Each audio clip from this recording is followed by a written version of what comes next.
$3.5 trillion, and 61% of it unaccounted for. Oh, we'll cover that tonight. Remembering Pearl Harbor. Today is the 7th of December, the date that lives in infamy.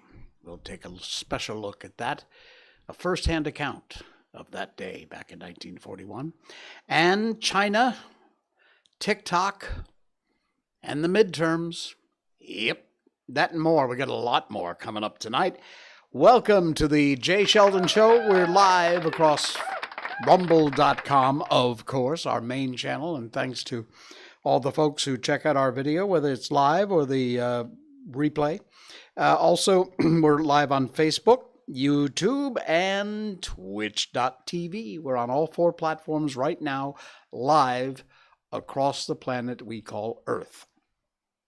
And we're also a podcast. The audio part of this show gets sweetened up a little bit, and then 15, 20 minutes after we're done being live, you can find our podcast. Same show, just the audio, all the same links in the description, everything else, so you can always follow along.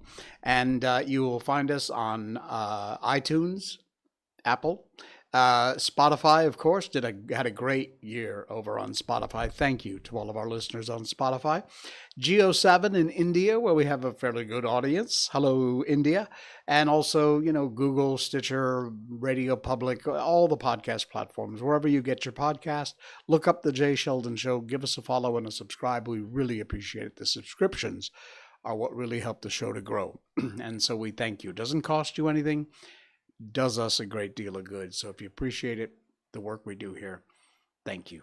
And be sure you subscribe. And you also don't forget to subscribe and follow on our live video. Also, Rumble, Facebook, YouTube, Twitch.tv, any of those platforms, wherever you're watching right now, just hit that subscribe or follow button. It's free. Again, doesn't cost you. Helps the show out a lot.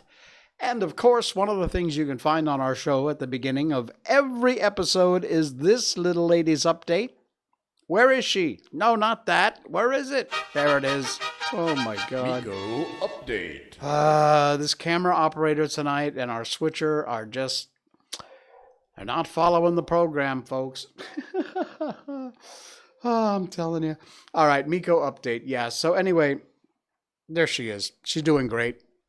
She's downstairs right now hanging out. Kind of had a lazy day today. Didn't do too much. A couple of good walks this morning and tonight. And met up with some of her puppy dog friends. So, yeah, had a great time. And she's doing very well. Eating once again like crazy. She is back on her appetite. So she's done really well as far as that goes. And, yeah, so... The little lady's doing great, and now she's 3 years old. She just turned 3 December 1st. Our Miko update, of course, is brought to you by these guys, Barkbox.com. Have you checked this out yet? If not, what are you waiting for? Check out our special link, Barkbox.com/Miko, M-I-K-O. Barkbox is a subscription service, and every month when you sign up, you can sign up for 1 month, 6 months, 12 months. Every month you will get a box full of themed toys, treats, and a dog chew. And your doggy will love it. You'll love it too, but especially your dog. And, that's what it's all about, right? So they've got great themes. There's a Christmas theme right now. They've done Netflix, Stranger Things. They did Star Wars, Raiders of the Lost Ark. I mean, you name it. They've done all kinds of cool themed boxes. The toys, you can specify small, medium, or large, depending upon the size of your dog. And for the treats, which are all natural, all good for your dog, and the chew, you can specify if your dog has any allergies, fish, chicken, beef, whatever it is, and they'll make sure you don't get that. There's a tick box when you place the order. Now, this is available in the U.S., U.S. territories, and Canada, and that's it, I'm afraid. Unless you have one of those forward shipping services and you're in another part of the world, or maybe you've got a friend in the U.S. or Canada and you can have them, it can be shipped to their house. They can forward it on to you. That's another way around it. Some people have done. But do check it out, barkbox.com/Miko. If you use our special link, links in the show notes, top link, you will get a free month when you sign up for a multi-month subscription. You sign up for 6 months, you'll get 7, which of course means also the cost per month is reduced. You sign up for 12 months, you get 13. So yeah, free month with a multi-month subscription. There's a little yellow box there when you get to barkbox.com/Miko. Once you've checked out the site, just click on that link and you're good to go and you will get the deal. Yes. So thank you to barkbox.com/Miko. And wow. What an amazing day. By the way, this link is not in our show notes, but I just wanted to send a tip of the hat and a congratulations to Michelle Yeoh, Malaysia's own Michelle Yeoh, who was named Time Magazine's Icon of the Year. Wow. This amazingly beautiful, talented woman who, it doesn't matter where you are on the planet. I know I'm in Malaysia, but we here in Malaysia could not possibly be any more proud of this amazing woman. She's such a talent. She has just done it all. I understand, too, that Everything Everywhere is up for some Oscar stuff this year, so who knows what she might cap off her year of getting honored with. I hope so. But congratulations again to Datuk, I believe it is, Michelle Yeoh, and her being named Icon of the Year for Time Magazine. Fantastic. All right. What's that worth? 3.5 trillion? Yeah, probably not. When are you folks going to say enough is enough? When are you going to say stop? Enough. This is unbelievable. This story hit the headlines today. Defense Department fails another audit. Oh, but makes progress. The Defense Department has failed its 5th ever audit, unable to account for 61% of its assets. They just don't know. And we're not talking about 100, couple 100,000, few hundred million. This is 3.5 trillion with a T dollars, more than half of which they can't account for it. 1,600 auditors combed through their assets and trillions in liabilities. Officials found the department couldn't account for about 61% of its assets. Pentagon Comptroller Mike McCord told reporters Tuesday. McCord said the department has made progress towards a clean audit in the past year. Really? How bad was it before if it's 61% you can't find now? He later added, "We failed to get an A." Look, that's not funny, okay? You're making light of a situation in which... What is, by the way... Hang on, let me just switch out of this. I got to get a new window open here. What is 61% of 3.5 trillion? My math sucks. $2.1 trillion unaccounted for. Dawn, hey, hello there. All right. Watching over on Facebook, yes, and you are exactly right. Insane. Insane doesn't begin. Look at that. $2.1 trillion out of 3.5.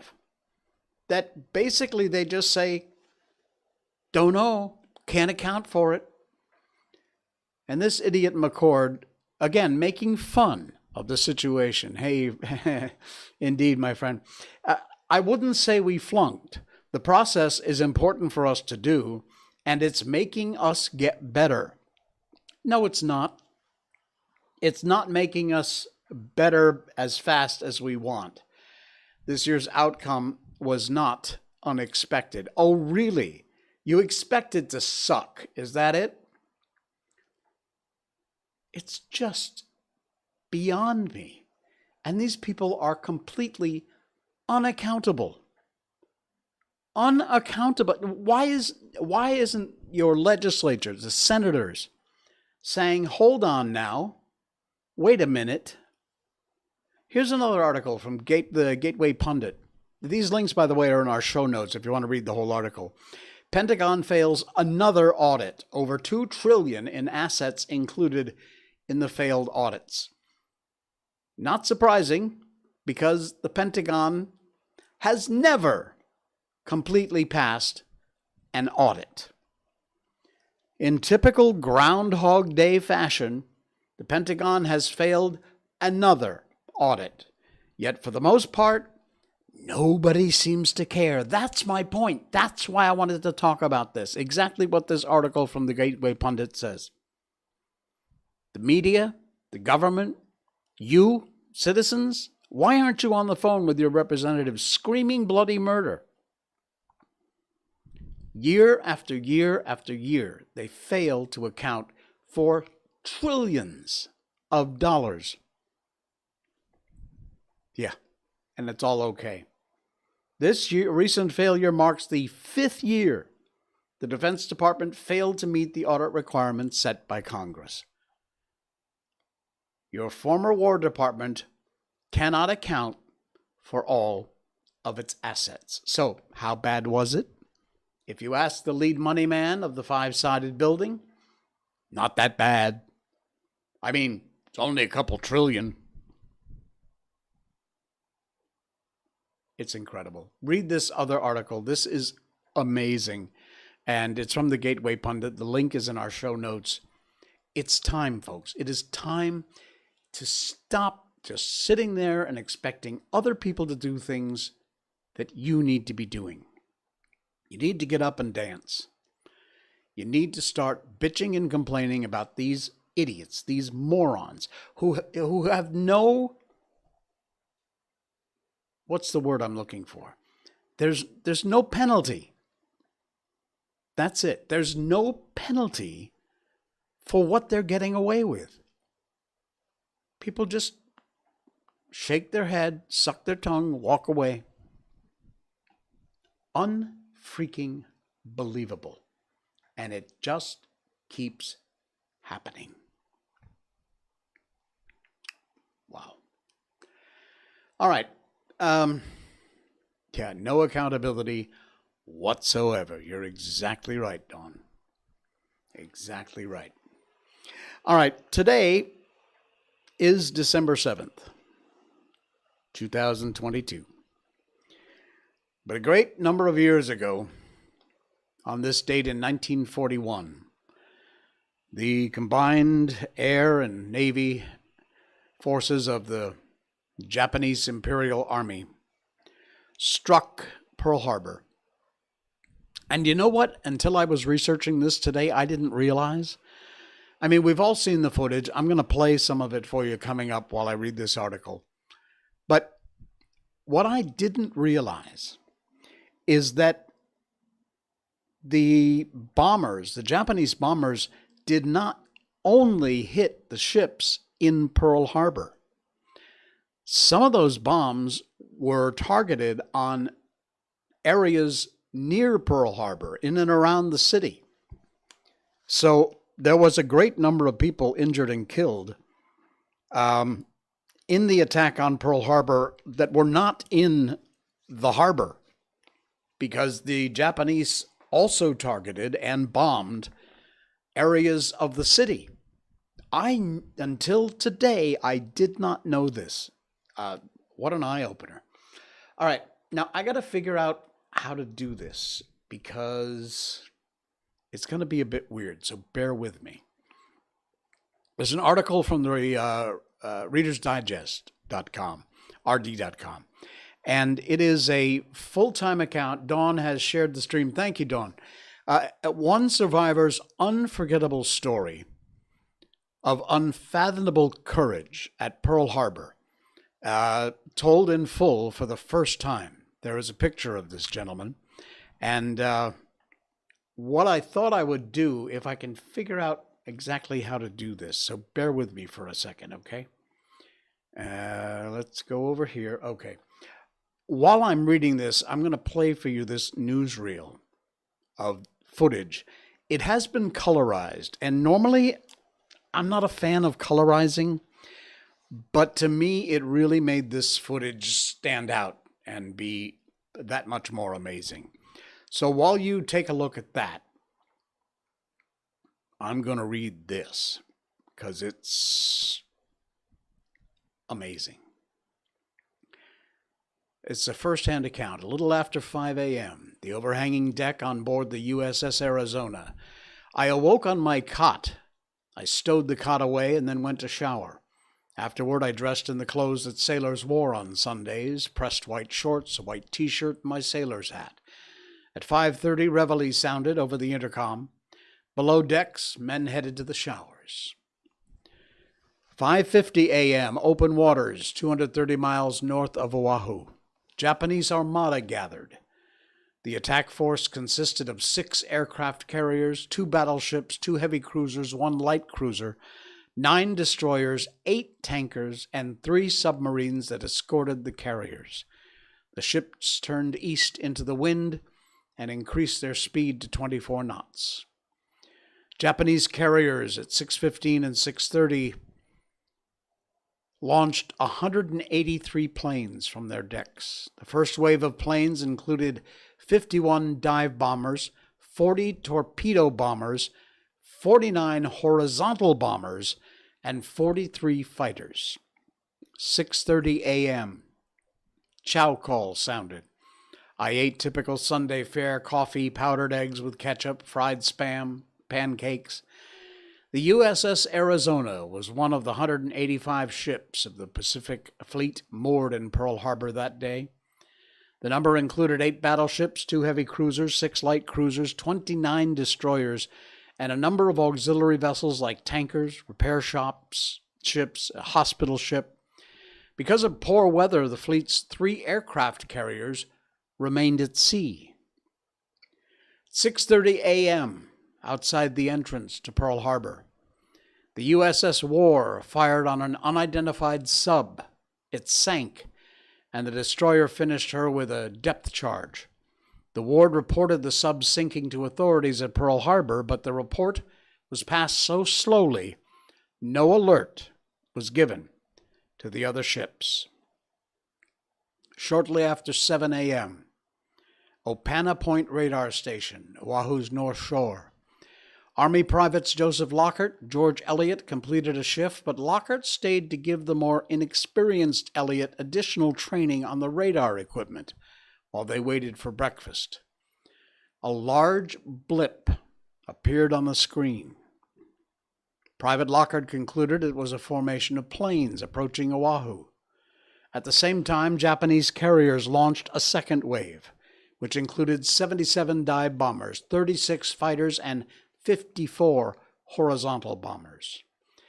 10 minutes later, Private Lockhart notified Fort Schaefer, but the operator told him that personnel had gone to breakfast. On Lockhart's radar screen, the blip was now 100 miles north of Oahu and closing. At 7:20, the operator called back. Lockhart answered. Lockhart's superior officer told him a squadron of American planes was arriving at Pearl Harbor that morning, and the blip had to be them. 7:40 a.m. above Oahu. Captain Mitsuo Fuchita led the first wave of Japanese planes along the island's north shore. 9 minutes later, his radio man signaled for the attack on Pearl Harbor to begin. 7:51, Japanese Zeros attacked aircraft, hangars, and buildings on the airstrip. 7:53, enemy planes struck the airship as Fuchita radioed on broadcast, "Tora, Tora, Tora," which meant a lightning attack, and alerted his superiors the surprise attack had been achieved. 7:55, I was below decks while prep for morning colors sounded. At the start of each day, a signalman in the Pearl Harbor Tower raised a white and blue prep flag. That signaled the color guards on the ship to raise their American flags. 7 battleships moored on Battleship Row along the southeast shore of Ford Island. Ford was a small island in the harbor, cut in half by a runway. The Arizona was sandwiched between the island on one side and the repair ship Vestal on its seaward side. I stepped into the sunshine on the forecastle deck. I heard the drone of aircraft engines and bombs exploding on Ford Island. Several of us ran to the bow to see planes on the runway bursting into flames and the water tower toppling over. The men pointed overhead. Craning my neck, I recognized the red meatballs on the silver wings of the planes doing the bombing. Japanese Zeros, emblazoned with the nation's rising sun disk. They circled in figure eights like birds of prey, and we ran to battle stations. I sped up the steel ladders to get to my station. As I was running, I felt a wallop on the ship's hull, followed by a muffled explosion. I raced up one ladder to the radio shack, up another ladder to the signal bridge, and a third to the bridge, and finally a fourth to the sky control platform. I looked over my shoulder at the harbor, which was in chaos. A Zero bore down, splintering our deck. It flew so low I could see the pilot taunting me with a smirk and a wave.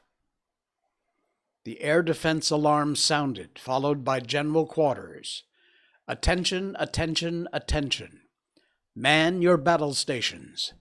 This is no drill. This is no drill.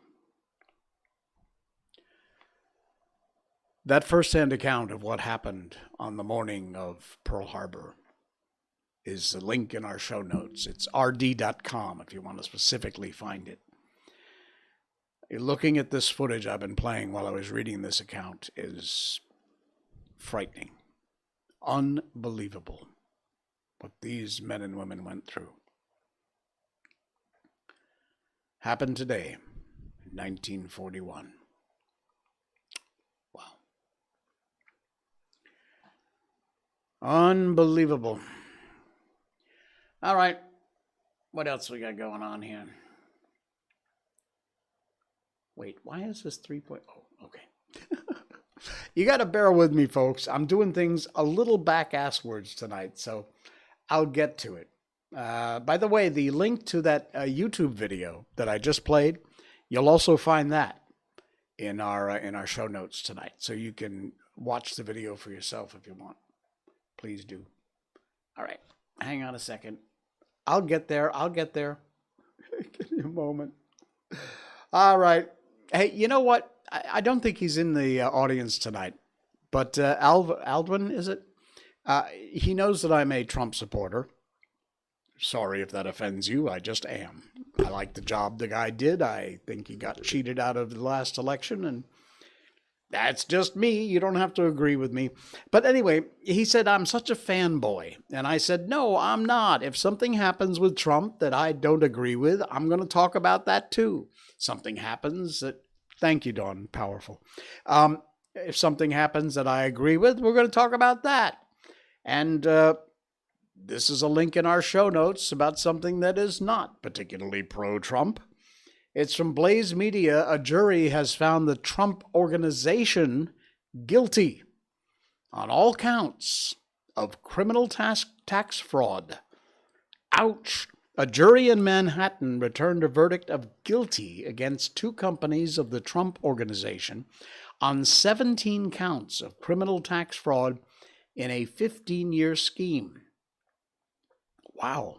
Prosecutors said the company gave executive expense perks that were unreported, including luxury cars and apartments. It also paid for private school tuitions for relatives of executives. Apparently that was also unreported.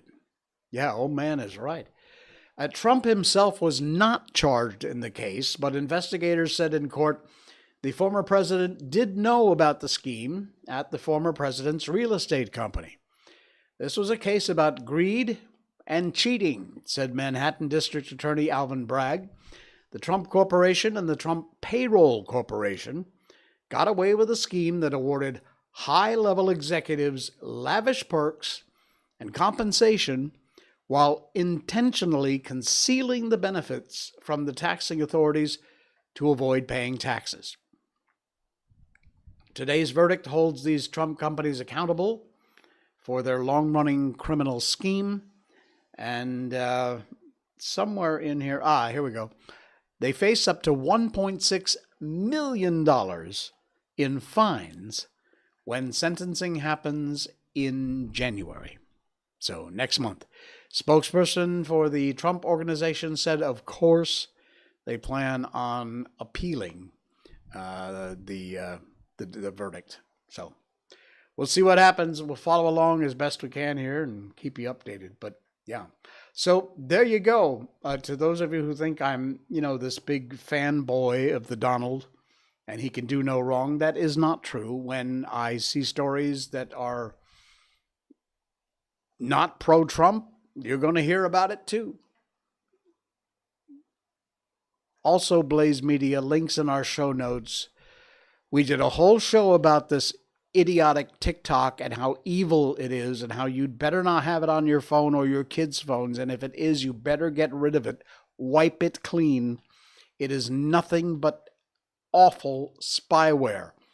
Here you go again. Chinese state media used TikTok to run propaganda campaign against Republican candidates in the midterm elections. From Candace Hathaway. The Chinese state media used TikTok accounts to launch a propaganda campaign against Republican candidates running for 2022 midterm elections, according to a report released by Forbes. This is not some little outlet here. This is Forbes. Last week, Forbes uncovered several news-related TikTok accounts that failed to disclose their affiliation with the CCP, the Chinese Communist Party, their media platform, China's Central TV. The largest accounts, which accrued millions of followers and tens of millions of views, included at Panorama, at The Optimist, and at News Talks. They were managed by MediaLinks TV, a U.S.-based outpost for China Central Television. Covered decisive topics, including abortion, race, and gun rights. Millions of followers, millions of views from this ridiculous piece of Chinese spyware, TikTok. I'm not going to reiterate everything I've said before. You want to go look at the past show I did where I gave you all the evidence you need of the way TikTok spies on you, can access all of your data, all your friends' data, all your contacts' information, all your personal information. Dump TikTok now. And you're going to get a fight, but get rid of it off of your kids' phones. Your kids under 18, they're still under your roof. You still have control of their lives. Force them to dump this crap software. It's garbage. Okay. What have we been doing? Oh my goodness. We got one more. I always like to leave you with a good news story or something sweet. Well, this is something sweet. This is unbelievable. This is from interestingengineering.com. You're not going to believe this. Scientists have just found mountains of sugar beneath the ocean, hidden. Not kidding. Check out this article. This is unbelievable. Take a look at this. Many coastal areas around the world are home to lush green meadows, all thanks to seagrasses. The only flowering plants growing in marine environments. These meadows are absolute magic. 1 square kilometer of seagrass stores nearly twice as much carbon as land-based forests. So does, and it does so 35 times faster under the sea, which makes seagrasses one of the most efficient global sinks of carbon dioxide on Earth. Well, that ain't the only remarkable thing about them. A new study has revealed, listen to this, articles in our show notes. Submerged beneath the waves, seagrass ecosystems hold colossal reserves of sugar we never knew existed before. The equivalent of 32 billion cans of Coca-Cola's worth of sweet stuff hiding in the seabed. Naturally, that holds some major implications for mitigating climate change, carbon storage. Scientists from the Max Planck Institute for Marine Microbiology in Germany reported in a study just published by Nature Ecology and Evolution that seagrasses release colossal amounts of sugar into their soils, actual sugar, which is known as the rhizosphere. Under the seagrass, sugar concentrations unexpectedly 80 times higher than previously measured in marine environments. Yeah, what? Exactly. To put this into perspective, we estimate worldwide there are between 0.6 and 1.3 million tons of sugar, mainly in the form of sucrose, in the seagrass rhizosphere. Unbelievable. And again, it's roughly the amount of sugar which would be contained in 32 billion cans of Coke. Seagrasses produce sugar during photosynthesis. Most of the sugar is used by the plants for their metabolism and growth under normal lighting conditions. But the plants produce more sugar than they can store or use. And all that excess sucrose, is released into the rhizosphere. Apparently a ton of it. Tons of it. This is incredible. Check it out. It's such an amazing story. Yeah, the universe is so amazing. You're right, Don. It really is. The whole article, there's more to this story, and if you want, I'm not going to read the whole thing. You check it out. The link is in our show notes if you want to know more about it. It's fascinating. Absolutely fascinating. Wow. All right. 61%.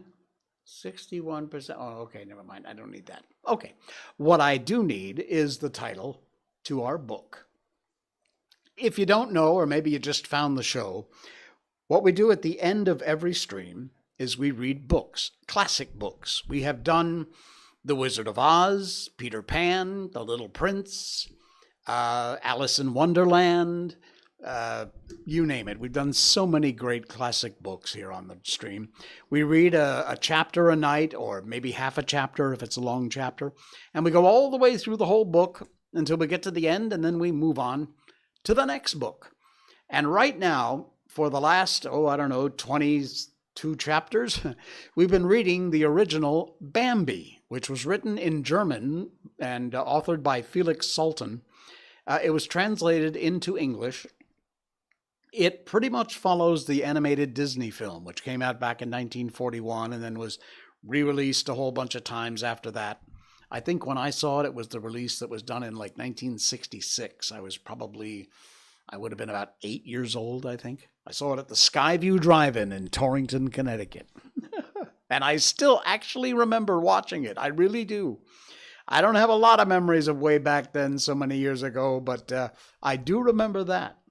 Anyway, we've been reading Bambi. It's followed along pretty closely to the way that Disney did the animated film.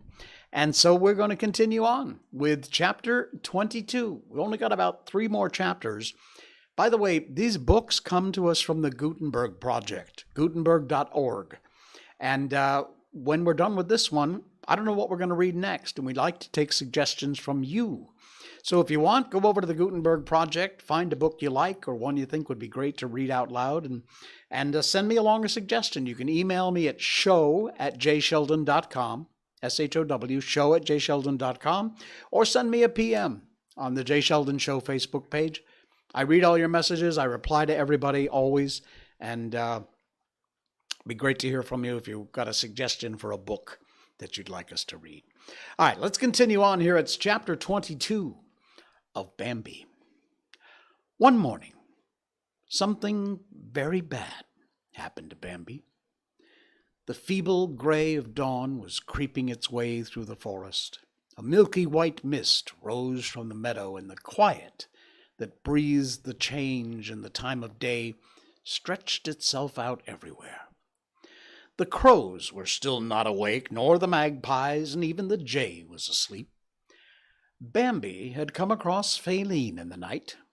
She looked sadly at him and was very shy. "I'm by myself so much," she said quietly. "I'm by myself, too," Bambi replied hesitantly. Faline seemed disheartened and asked, "Why don't you stay with me any more?" And it pained Bambi to see that Faline, once so gay, once so bold, had become earnest and downtrodden. "I have to be alone," he replied. He wanted to say it in a soothing way, but it sounded so hard. He heard it himself. Faline looked at him and quietly asked, "Do you still love me?" Bambi did not hesitate and answered, "I don't know." She went calmly away and left him alone. There he stood under the great oak tree at the edge of the meadow, looked carefully out there to see that all was safe, and drank in the morning wind. Every time there'd been a storm, the air was moist and refreshing. It smelt of the earth, of dew and grass, and of wet wood. Bambi breathed deep. He suddenly felt free in a way he had not felt for a long time. He felt gay as if stepped out into the misty meadow. Then came a clap of thunder. Bambi felt as if something had shoved him, and it made him stagger. In a panic, he leaped back in the woods and continued running. He didn't understand what had happened. He was quite unable to collect his thoughts, but he just kept on running. His terror kept a tight grip on his heart and took his breath away as he blindly rushed forward. But then suddenly a piercing pain ran through him, but did not think he would be able to endure it. He felt how it ran hotly over his left thigh, a narrow, burning thread starting from the place where he had first felt the pain. It forced him to stop running. It forced him to walk more slowly. Then his shoulders and his legs seemed to go lame, and he collapsed to the ground. He was seen by Labsal as he just lay there, resting. "Get up, Bambi, get up." The elder stood beside him and pushed him gently on his shoulder. Bambi wanted to retort, I can't. But the elder said again, get up, get up. And there was such urgency in his voice and such tenderness that Bambi said nothing. Even the pain he felt in every part of his body abated for a moment. Now the elder spoke hurriedly and in fear. Get up, you've got to get away from here, son. Son, it seemed as soon as the words slipped out of his mouth, Bambi hurried back on his feet. Right then, said the elder. He took a deep breath and continued to urge Bambi on. Now, come with me, just stay with me all the time. He hurried forward.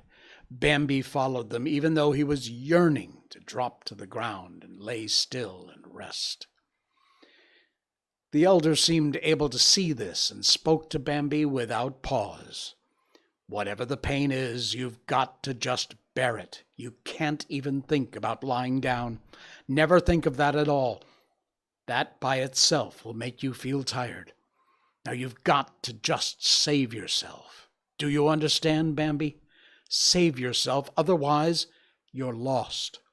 Just bear in mind, he's coming after you. Do you understand, Bambi? He won't show you any mercy. He'll just kill you. Come with me. Just come with me. It'll soon be gone. It's got to go. Bambi no longer even had the strength to think of anything. The pain surged up in every step he took, robbed him of his breath and of his senses, and the line of heat that burned down into his shoulders brought a deep, delirious excitement into his heart. The elder went round a broad circle. It took a long time. Though his veil of pain and weakness, Bambi was astonished to see that they were suddenly beside the great oak once more. The elder stopped and smelt the ground. Here, he whispered, here. He's here. Here too. The dog. Come with me, faster. They ran on. The elder suddenly stopped. Can you see? He exclaimed. This is where you were lying on the ground. Bambi saw where the grass had been pressed down and saw a broad pool of his own blood soaking into the ground. The elder smelt the place carefully. They've already been here, him and the dog, he said. Now come with me. He walked slowly on and continually stopped to smell the ground. Bambi noticed the drops of red on the leaves of the bushes and the grass. We've already been past here, he thought, although he wasn't able to speak out loud. Good, said the elder almost gaily. Now we've got behind them. I'm feeling better, Bambi promptly answered. All of a sudden he was able to speak again. He could think clearly. He felt less tired. At another pause, the elder ordered him, You go ahead now. And after he'd been walking behind Bambi for some time, he said, At last, they stopped. Your blood has stopped running out from your wound, so it won't show where you are anymore. He and his dog won't be able to find where you go to take your life. The elder looked very tired, but there was a cheer in his voice.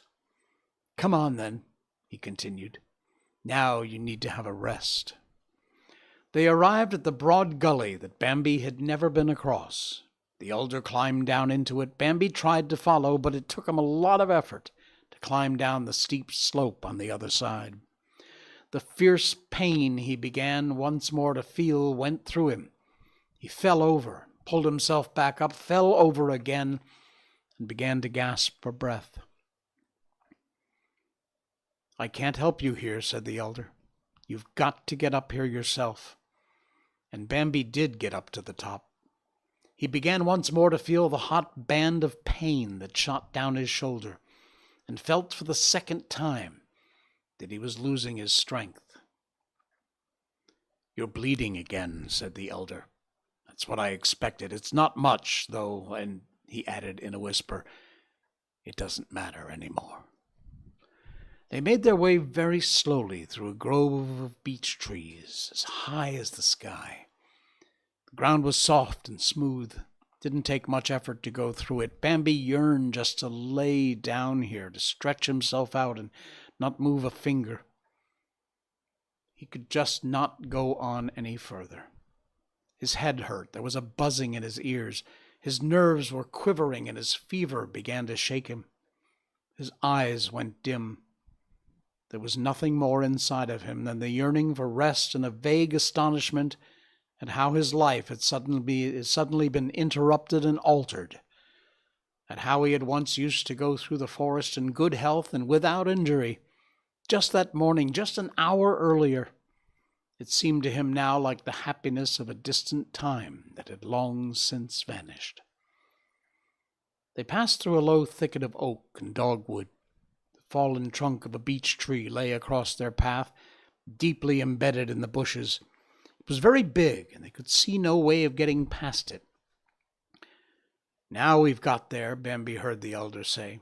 He walked the length of the beech trunk, and Bambi followed him, nearly falling into a hole in the ground. "All right," said the elder. "You can lie down here." And Bambi sank down and did not to try to move any more.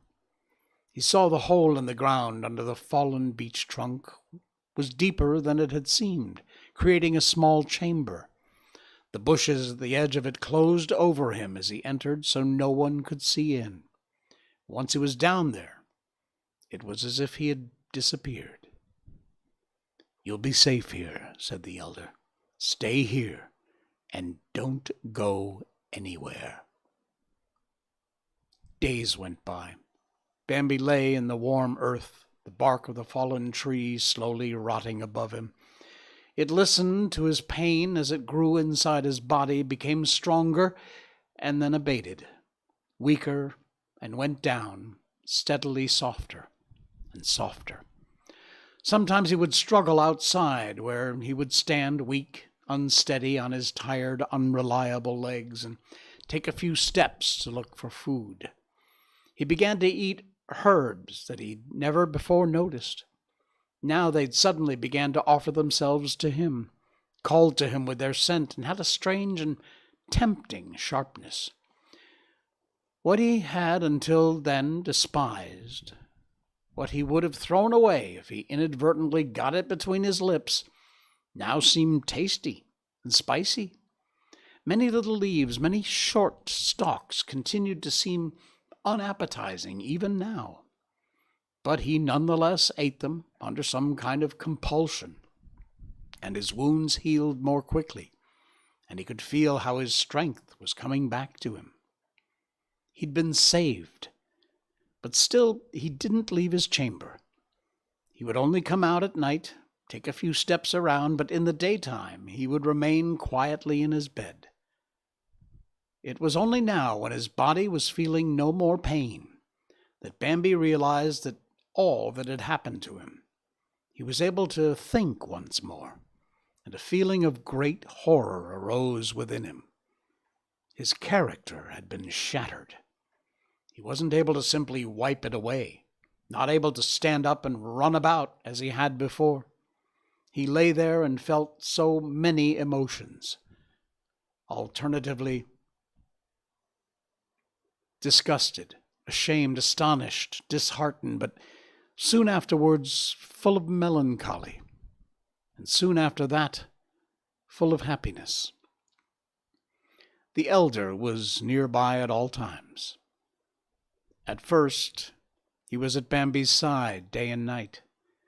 Then there were times when he left him alone for short periods, especially when he saw that Bambi was lost in his thoughts, but there was no time when he was not close by. One day there'd been a storm, and thunder and lightning. The sky had been swept clean, and that evening in the sun, as it went down, shone over a sky that was blue. The blackbirds sang out loudly from the treetops. The finches flapped their wings. The tits whispered in the undergrowth. In the grass and under the bushes close to the ground, the metallic bursts of the pheasant cries could be heard. The woodpecker laughed in loud celebration, and the pigeons cooed from the yearning for love that was inside them. Bambi stepped out from his underground chamber. Life was good. The elder was standing there as if he'd been waiting, and they wandered off slowly together. But Bambi never went back across that gully. Never went back to see the others. Wow. That's chapter 22. Just a couple more chapters to go, and then we will be done with the story of Bambi. I'm very interested to see how this story ends compared to the film. So we'll move on Saturday night with chapter 23. Can't wait. All right, friends, that's going to do it for us. We got some new viewers and listeners out there, so thank you so much for popping by and taking part. Be sure you like, follow, share, whatever, subscribe, whatever your platform you're watching us on. And we will see you again on Saturday night, 10 o'clock Malaysian time. We'll do it all over again. Thanks, folks. This is the Jay Sheldon Show. Good night.